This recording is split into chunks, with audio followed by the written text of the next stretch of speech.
David Montgomery. Love him. How was he there when they picked? I have no idea how he slid to them. That was a gift.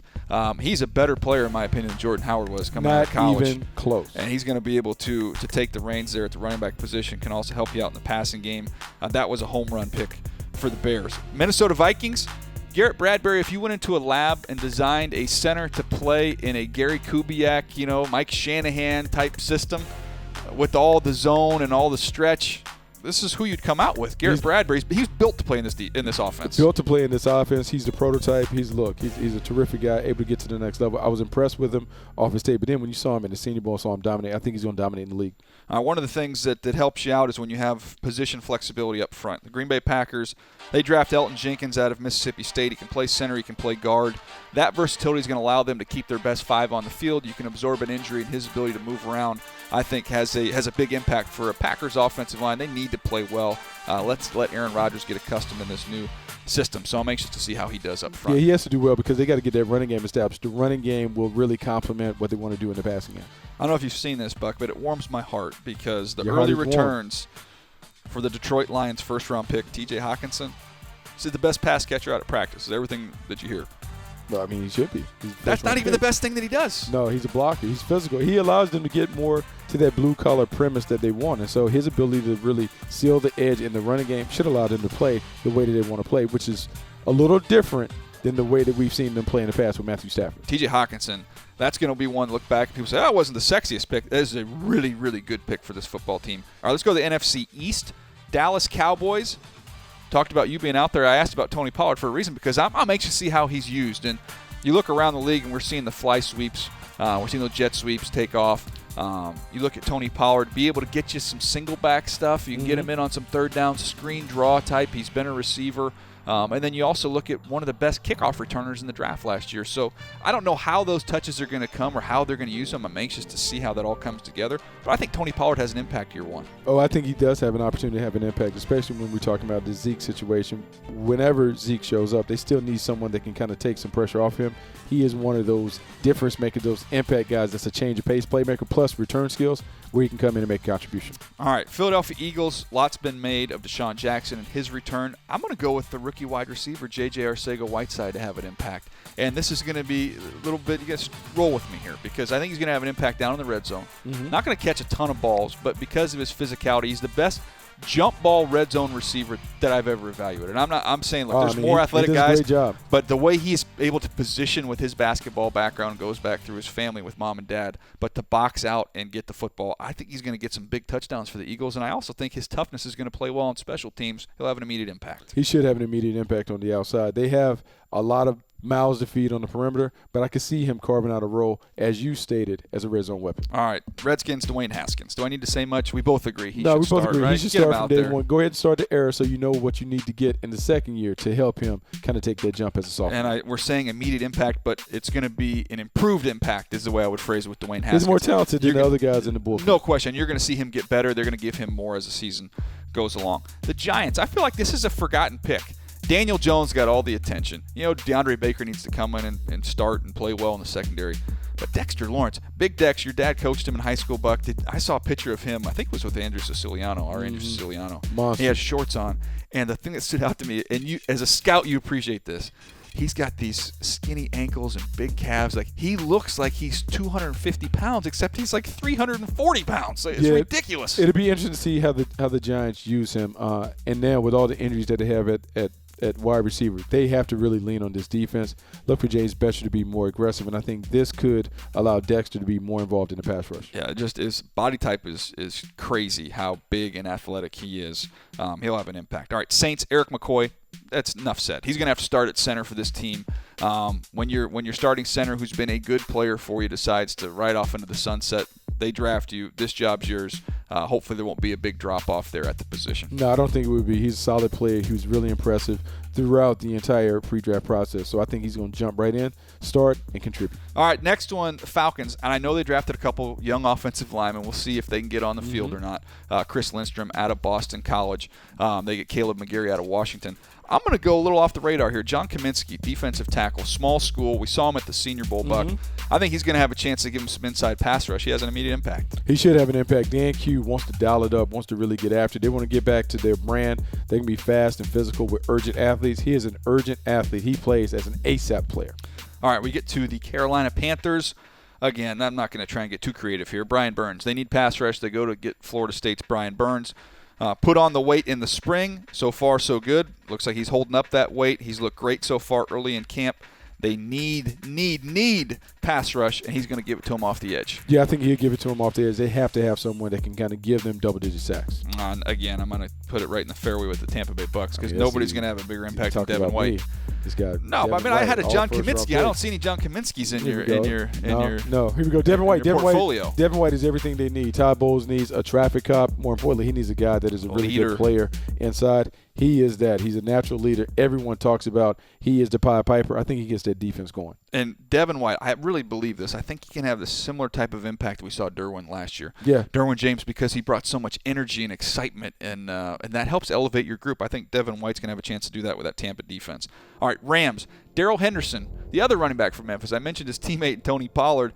Darrell Henderson, I would imagine as we go through the season, what do they call that in the NBA again when they're trying to manage your workload? Load management. Load management. There you go. Load management with Todd Gurley. I think you'll see a guy like Darrell Henderson be the benefactor of said load management. Great he term. should be nice. Should be a complimentary player. Look, this was dangerous playmaker at Memphis. He'd be a nice addition to this mix. All right, now we get to the Seattle Seahawks. DK Metcalf, one of the more scrutinized draft prospects. Thought he got over-dinged a little bit coming through the process. Oh, he's a little bit stiff. Yeah, well, he is stiff, but he's also big and explosive. And when he was healthy on the field, we saw some big plays down the field. And you could not – I talked about Bradbury being a perfect fit in Minnesota. If you're going to say DK Metcalf, we can put him in the perfect location for his skill set. It's in Seattle. He's in the right spot. He's in the right spot, man. Be a vertical playmaker. Make it happen. Yep. And then we get to the 49ers. Deebo Samuel. How is Kyle Shanahan and his creativity going to use him? We're going to see him on some jet sweeps, see him some bubble screens. But also, I thought when we got to the Senior Bowl, Buck, we talked about him being kind of a gadget guy. And we're like, hold up. This guy's a legit route runner. They can't cover this guy. No, they can't Rocky cover him. Sin had a tough time with Deebo Samuel down Look, there. he's versatile. He's tough. He's dynamic. You talk about the pieces that Kyle Shanahan's assembled on the perimeter. Deebo Samuel is one of those trick gadget guys who also has some skills as maybe a number 2 receiver in the league. All right, we get to the Arizona Cardinals. Last but not least, again, Kyler Murray. We had a bunch of his footage on from Cardinals camp a couple days ago, and I mean, a couple things jump out. First of all, the ball just jumps out of his hand. Easy thrower. Oh, man, easy thrower. Easy gas is what we talk about, Yes. and it is very easy. The other thing is, I don't recall seeing a rookie quarterback, and I'm not saying he's going to be the best rookie quarterback of all time, but I can tell you, in going back to 16 years now of doing this, I've never seen a rookie quarterback more comfortable than what he looked like in practice. Okay, so with the Ravens, man, it's tough because you talked about maybe moving outside of it. So the original rookie that I had was Hollywood. Yeah. Hollywood Brown's going to be the guy that, takes the top off the defense or whatever. But the guy that I'm going to tell you to keep your eye on, Miles Boykin.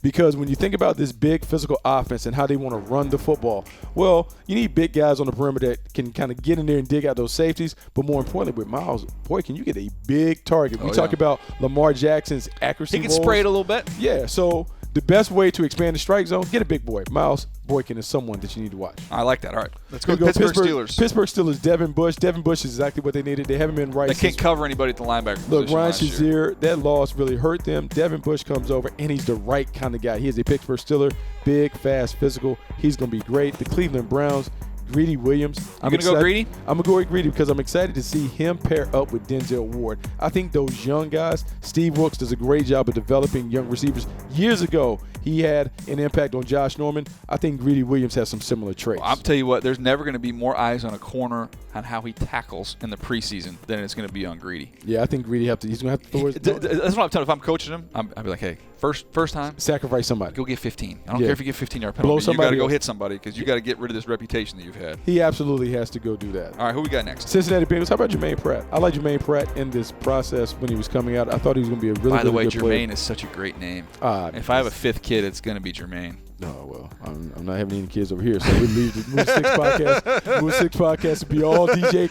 contributing more kids to the deal. All right, so let's move on to the AFC East. The New England Patriots. N'Keal Harry is the guy that I want to talk about because the versatility that N'Keal Harry, this is a big guy that can return punts, and that punt return ability is going to make him an impact player in his catch and run offense. But can you get on the field as a rookie in this? They need him to, but historically, rookies getting on the field at that position is tough. It's going to be tough, but I think he's going to be able to get it. Worst case, I think they can create a little package for him to get on the field. They need to get him in the red zone, too. Losing Gronk, I think he gets some red zone targets. All right, the Miami Dolphins, Christian Wilkins. Look, they don't have many. You're going chalk with these first-round picks. Okay, it's fine. That's not a rule. There wasn't a rule that said you couldn't talk about first-round picks. That's why they're first-round picks. I'm going to go with Christian Wilkins. Christian Wilkins inside. Look, I like the leadership ability that he's already brought. I think he's kind of bought into the program. They need someone to lead because remember, this is a team without Cameron Wake. They need some leadership along that front line. Maybe he can provide that. Buffalo Bills. Okay, I'm going to avoid a first round. I'm not going to talk about Ed Oliver, even though I believe Ed Oliver is the linchpin to what they want to do. Okay. How about Devin Singletary? And the reason why is because the old running backs that they have in the backfield, Shady McCoy, Frank Gore. Can we still count on those guys to be contributors? So if we can't count on them, maybe they can get the young guy, Devin Singletary, in the mix, his quickness, his explosiveness to complement Josh Allen. Maybe, just maybe, that's the way they go. All right, who we got for the JETS? I'm going to look as easy. I'm going to go chalk again. I'm going to go with Quinnen Williams. And the reason I'm going to go with Quinnen Williams is we get an opportunity to put him beside Leonard Williams. Greg Williams, man, all kinds of Williams. Greg Williams will get the most out of this crew. He'll get them going. They'll be frothy. They're going to be in attack mode. And talking to Jamal Adams over the summer, he said, look, man, Q Williams was explosive. Let's get to the South. Titus Howard from Alabama State. He is a guy that comes in. Look, there's some controversy on whether he should have been a first-round pick. They had no choice. They had to get someone that could protect Deshaun Watson. He will get an opportunity to be in the mix. We will see if he can make that transition quickly from small school standout to big-time star. The stage is his. All right, Colts. Rock Ya-Sin, Indianapolis Over Colts. Paris Campbell. I see you, Buck. Look, man, I've talked about Paris Campbell before, I and I like Paris Campbell and what he's going to bring as a dynamic player. But we got to move away from the wide receiver position. Rock Ya-Sin is tough. He's rugged. This defense is really going to be the catalyst to their success. Rock Ya-Sin has to be a contributor. All right, who we got? A.J. Brown. A.J. Brown for the Tennessee Titans. You talk about Corey Davis needing to have a big year. I think A.J. Brown has to emerge as a guy that can be a complimentary playmaker. They need to be able to push the ball down the field. I think this guy is a nice intermediate playmaker. I think he has some big playability. He should be able to do that opposite Corey Davis. Yep, I like that one. Let's go to the Jags. Jacksonville Jaguars. Josh Allen. Josh Allen is kind of a luxury item for the Jacksonville Jaguars because I felt like they got a pass out rush. There and you got Ngakoue, they got Calais Campbell, but now you get another guy that can come off the edge. And this is a defense that needs to get back to dominating. His sack production should help them get back on track. I also think his ability to cover tight ends, especially you talk about playing a team like the Colts inside the division with Eric Ebron, gives you a little versatility and a little more value there other than just being a pure rusher. All right, let's get to the West here. The Chiefs won that division. The Chiefs may continue to reign over the division. Now they have some good news to get Tyreek Hill back. You better go Colin Sanders. No, I'm not going Colin Sanders. I'm going with Juan Thornhill. I'm going with Juan Thornhill because they need a ball hawk. They need someone that can create They got turnovers. Tyrann Mathieu. That's their ball hawk. Yeah, they got that. But Juan Thornhill is a young guy that can give them some production. I like him, and I think he has enough versatility. He could kick all the way outside if they need to. All right, here we go. Chargers. Look, we talked about Jerry Tillery for the L.A. Chargers, being able to come up and at the point of attack, being able to dominate inside. They have everything that you want on defense. He's just a big body that can dominate inside. Noah Fant. This is a team that has been desperate to find a tight end. John Elway was really on a mission to find a tight end. Where he gets Noah Fant. Noah Fant is a difference maker inside, if you ask my opinion. Big-time playmaker, guy that should be dominant in the red zone and in this stretch bootleg attack where they're trying to kind of recreate what some of the things we've done in San Francisco. I think he could be a big player, much like George Kittle was. Interesting. He can kind of do his damage in 3 catches because he can catch a touchdown inside the red zone. He might go 60 somewhere else because of his speed. So he doesn't need to touch the ball a bunch to have a big impact. No, he can have a big impact. And the guy that's going to have a big impact for the Oakland Raiders, how about Josh Jacobs? Josh Jacobs is exactly what John Gruden wanted. He wanted a bell cow position. This is the guy. Click here to subscribe to the NFL YouTube channel and click here to subscribe to the Move the Sticks podcast.